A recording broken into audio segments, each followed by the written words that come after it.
Okay guys, as promised, we are going to review for your final exam today. So it's going to be over two sections. You have your television section and then your internet social media section. So I'm going to do two different videos so this just doesn't get too long because there's a lot of questions to go over. If you want to follow along in your slideshows that are on Canvas, you can do that. So the first question for television is, in 2016, where did the top 4 television series for 18 to 24-year-olds come from? And that, of course, came from Netflix. The Neep Cow disc, I don't need you to get too technical with this. Just tell us a Neep Cow disc was the first device that was used to show moving images. Okay. And then the first person to send a television signal from London to New York. So that was John Baird did that, and that happened in 1928. The first electronic television system.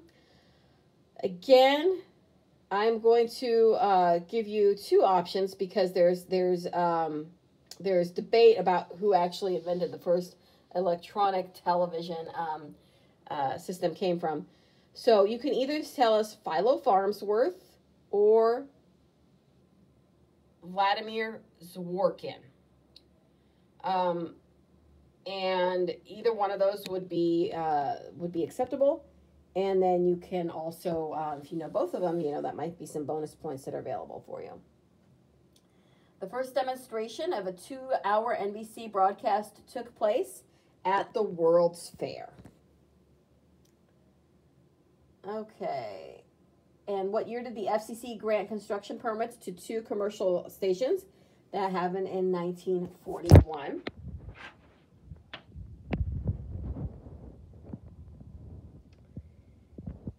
By what year was television in 90% of homes?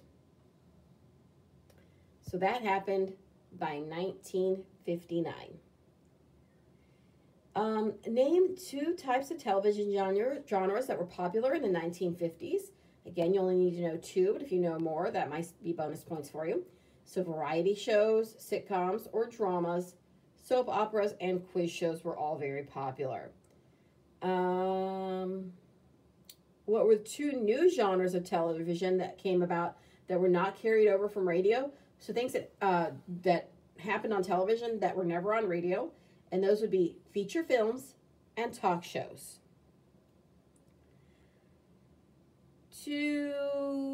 Okay, there were 5 events that changed network television forever. Be able to name 2 of them and kind of explain how they changed television. So the events that we talked about were the quiz show scandal, I Love Lucy, McCarthyism, the rating system, and cable television. And just briefly how they changed TV forever, real condensed. The quiz show scandal changed TV forever by changing the structure of commercials and having the networks become more concerned with quality. I Love Lucy changed TV by moving the industry to Hollywood from New York. She created the syndication industry, and television production became quicker and more inexpensive. McCarthyism changed TV through the Red Scare,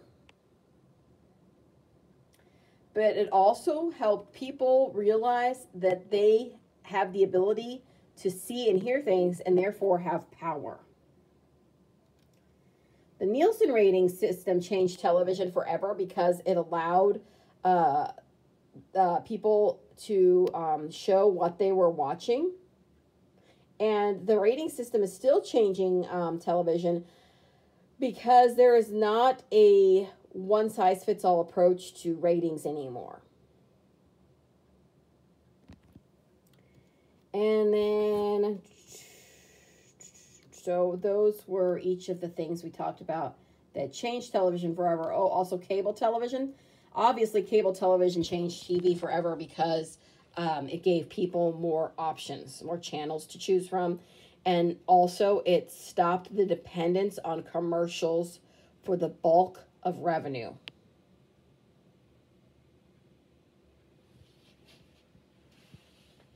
Okay, so how did spot commercials originate? Those originated because of the quiz show scandal. Syndication is when you show old episodes of a program that is currently on the air. The television show that moved the television industry to Hollywood was I Love Lucy. 2 ways the television industry succumbed to the Red Scare. So there's a couple of things you can do here, but we could say that security checks, refusal to hire, and loyalty oaths were all part of that. Which television journalist famously fought back against McCarthy? And I remember we talked about this in class. That was Edward R. Murrow. How are television ratings measured? The answer to that is Nielsen ratings.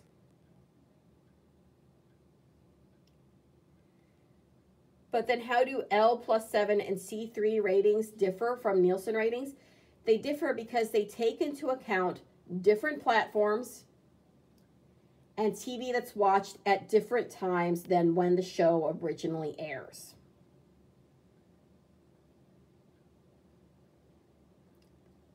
Total content rating is when you capture all viewings of a show across all possible devices. So that's when a person watches a show on either television, Apple TV, their smartphone, a computer, a laptop. So you capture every single device and all times that it's watched.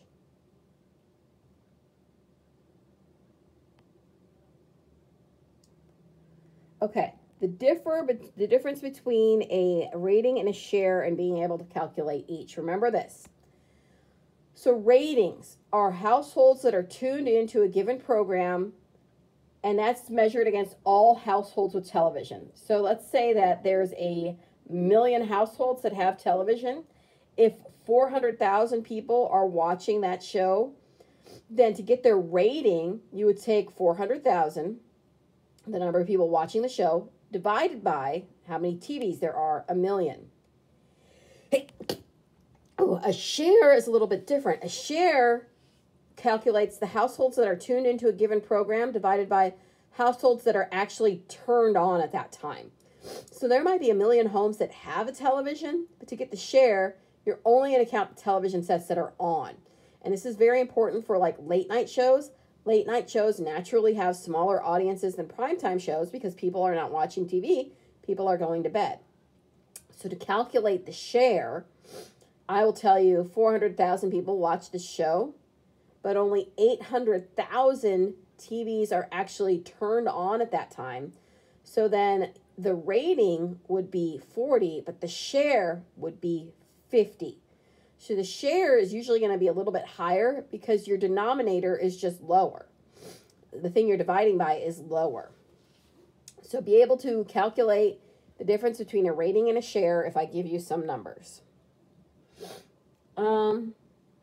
When was cable television invented and why? So cable came along in 1948, and the main reason for cable was because some areas, especially like mountainous areas, had poor broadcast reception.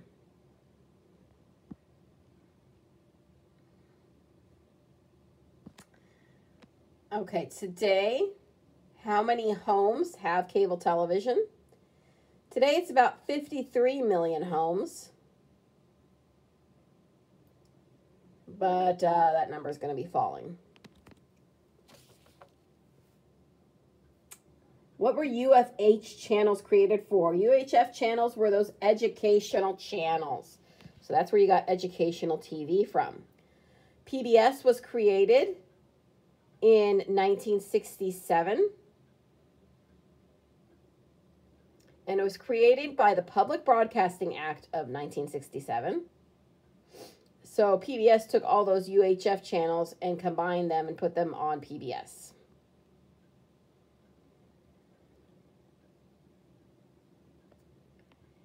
And then what show was created in 1969 as part of the Children's Television Workshop? I know you guys know this because you always hear it at the end of the show. Sesame Street was brought to you by the Children's Television Workshop.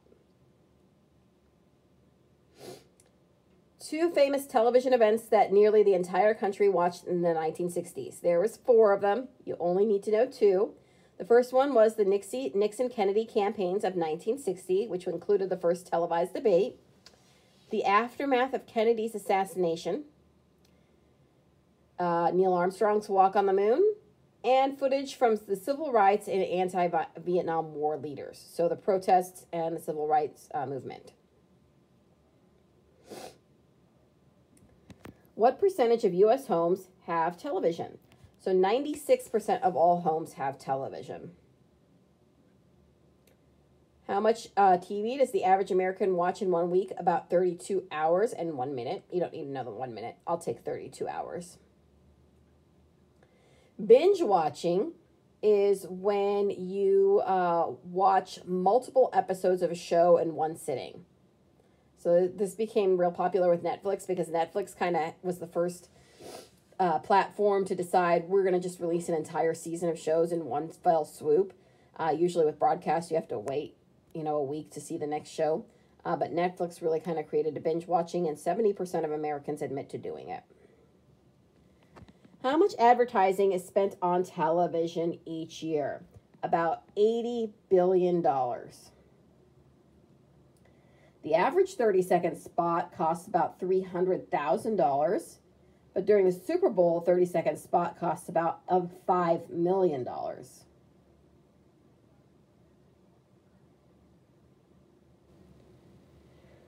The medium that is most likely to influence purchasing decisions is television. The big four networks are ABC, NBC, CBS, and Fox. Okay, reverse compensation. Reverse compensation is a fee paid by the local station for the right to be an affiliate. So it's a fee the local station pays the network. A retransmission fee is the amount of money the local cable company pays to the station to carry its signal. So it's money the cable company pays to the affiliate to carry that television signal. All right. What is off-network programming, and why is it attractive to producers? So off-network programming is programming that originally aired on the networks themselves, but are now no longer on the networks. And why is it attractive to producers? Because it's readily available. It has cheap and easy production and distribution mechanisms. And we know that it was a hit at one time, so there's a built-in audience. Okay, the pilot process. How many pilots typically make it to film in a year, and what is the cost? So about 90 ideas will actually be filmed as pilots, and a 30-minute pilot costs about $3 million, and an hour-long pilot costs about $7 million. All in, the networks spend about $500 million a season on pilot season. Of those pilots that are filmed, how many actually become TV shows, like that have more than one episode? About 20 to 30. Okay, the steps to getting a series on the air. There's multiple steps that come. So the first step is a producer has an idea, or a network has an idea and goes and finds a producer. They then come up with a put. A put, and this answers the next question on your study guide, is a deal that guarantees the producer that the network will order at least a pilot, or if they won't order a pilot, they will pay a hefty penalty. The producer then must shop the idea to one of the networks if it was the producer that came up with the idea as opposed to the network. If the network likes the idea, they'll buy the option and ask for a written outline. After looking at the outline, if they like it, they'll then order a full script. If that script is approved, the network will then produce a deal of a pilot. They film the pilot. The pilots are tested and changes might be made. And if the pilot is successful, the network will then order a set number of episodes and schedule the show. So it used to be that they had to buy a whole season, so they would have to order 26 to 39 episodes. Today, that's a little bit different. A network doesn't have to buy a whole season of a show. So usually they only buy the first 6 episodes of a show. And then if they like those 6 episodes, they do another order of about 9 more episodes. And then they might buy the back 9, which is the final order of 9 episodes. So those are all the steps that go into getting a series to air. So again, a put is a deal that guarantees the producer that the network will order at least a pilot or pay a hefty penalty. So those deals are deals that happen when the network went to the producer and asked them to come up with a show for them. Usually this is only going to be available to producers that have already established a name for themselves. How many episodes does a show need to qualify for syndication? So you usually have to have about 4 seasons or 88 episodes to qualify for syndication, and the money made goes straight to the producer. Okay, first run syndication. First run syndications are programs produced specifically for sale into syndication on a market-by-market basis. So these are shows that created that we know are going to run 5 days a week. Examples are game shows, talk shows, and court shows. So like the Oprah Winfrey Show was a first-run syndication show. They bought that knowing that it was going to play 5 days a week. Same thing with like Jeopardy, Wheel of Fortune, Judge Judy. Those are all first-run syndication programs. Be able to give 2 examples. So I just gave you that, like the Oprah Winfrey Show, the Ellen DeGeneres Show, Jeopardy, Wheel of Fortune, Judge Judy, the People's Court. Those are all first-run syndication programs. Why is it attractive to producers? It's attractive to producers because they get to keep all the money from it.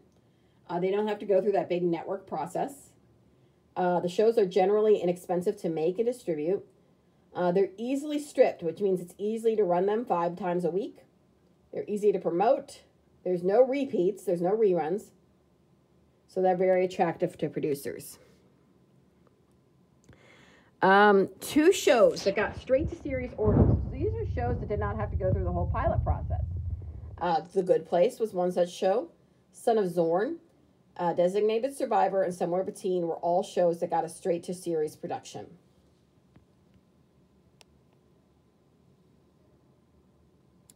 Do streaming services do pilots?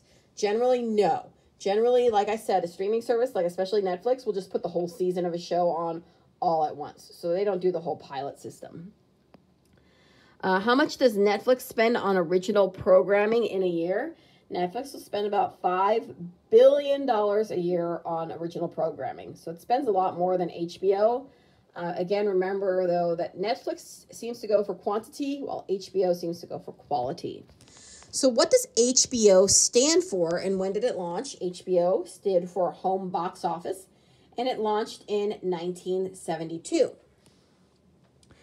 Who has a bigger share of the primetime audience? Is it cable or is it the big 4?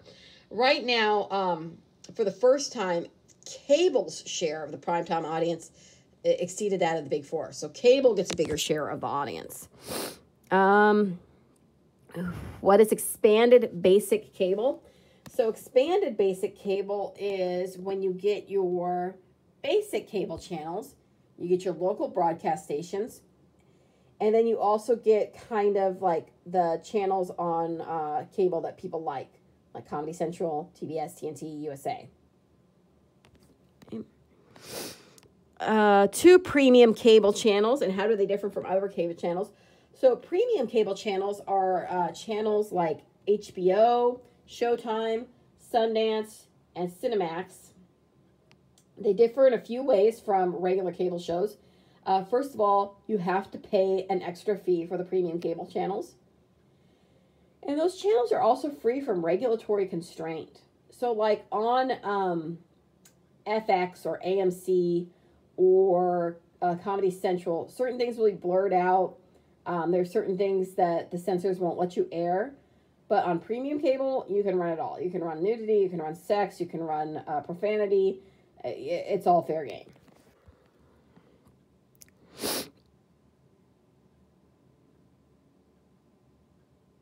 Okay, be able to name some popular original programming found on premium cable channels. Okay, so I'm sure you guys can do this. Just remember, it's premium cable shows, not Netflix or Hulu shows. So, oh, I don't have any examples listed here, so I'll just give you some examples of premium cable shows. Shameless, The Sopranos, Boardwalk Empire, The Undoing, Curb Your Enthusiasm. I'm sure you guys can come up with a lot of premium cable shows. I'm sure that you know about them, even if you don't watch them. All right. Tiers. Okay. So tiers are...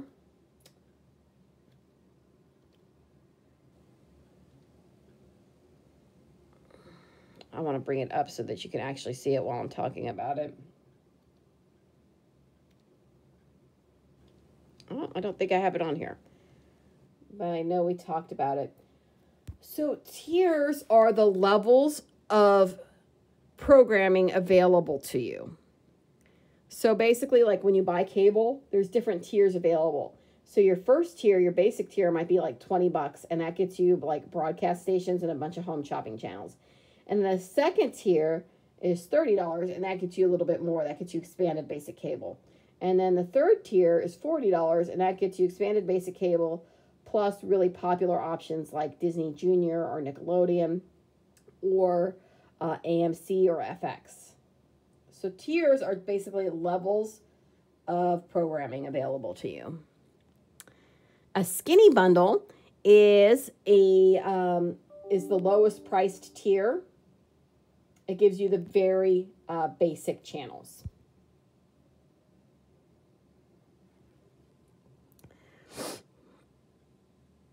A la carte pricing is the idea that you should pay for every channel that you want individually. So you wouldn't buy like a $20 package or a tier. You would just say, I want HBO, and I want ABC, and I want AMC, and I want FX, and I want Freeform. And I'm only going to pay for those channels. So it's paying for each cable channel individually. Serendipitous viewing is when you stumble upon a TV show by chance because you're flipping through the channels, and then you get hooked on it because you decide it's really good.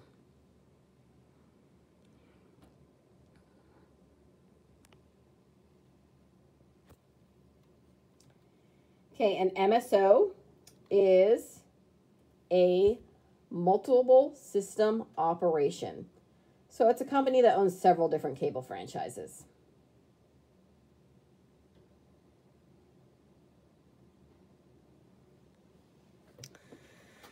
Two sources for film. We have movie channels, and movie channels are channels like HBO or Starz that offer movies. And then we also have pay-per-view movies.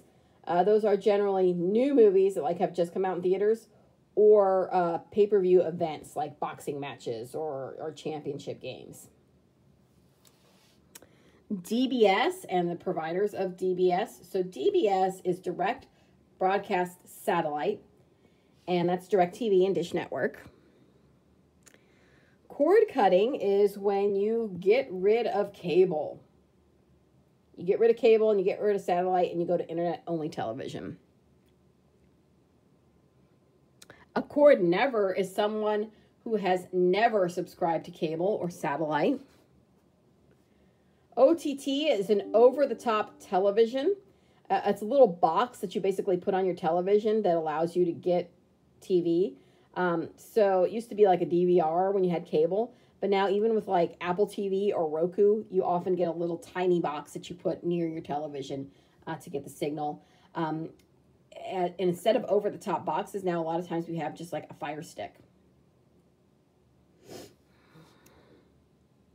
A zero TV home is a home that receives neither over-the-air channels or cable or satellite television. So this could be internet only. An internet-only home would technically be a zero TV home, and that 6% of all homes are zero TV homes.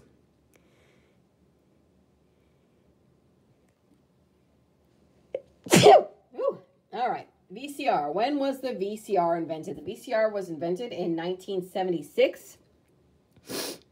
When did it die? It died in 2016. Okay, 2 features of the VCR that appeal to audiences.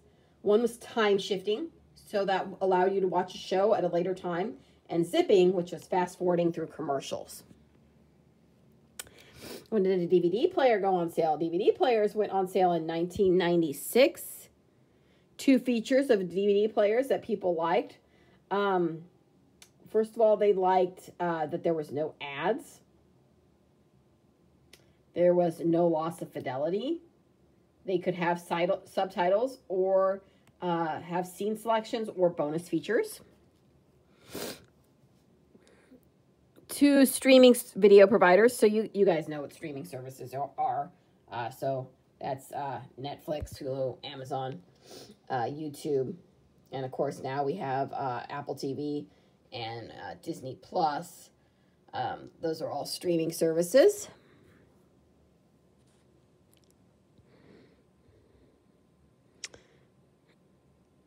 Okay. Name a streaming service that airs television series once found on networks. So the big one is Hulu.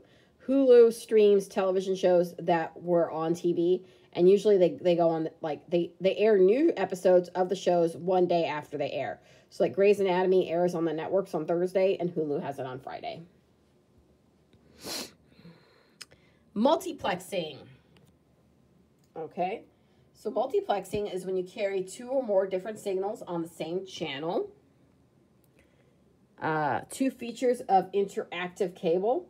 There's several. There's one-click shopping. There's local information on demand, program interactivity, interactive program guides, video games, and video on demand. Bundling. Bundling is when you get your you get several different services from the same provider. So, like, you get your phone, cable, and internet service from the same provider. 2 ways in which Twitter has committed to video.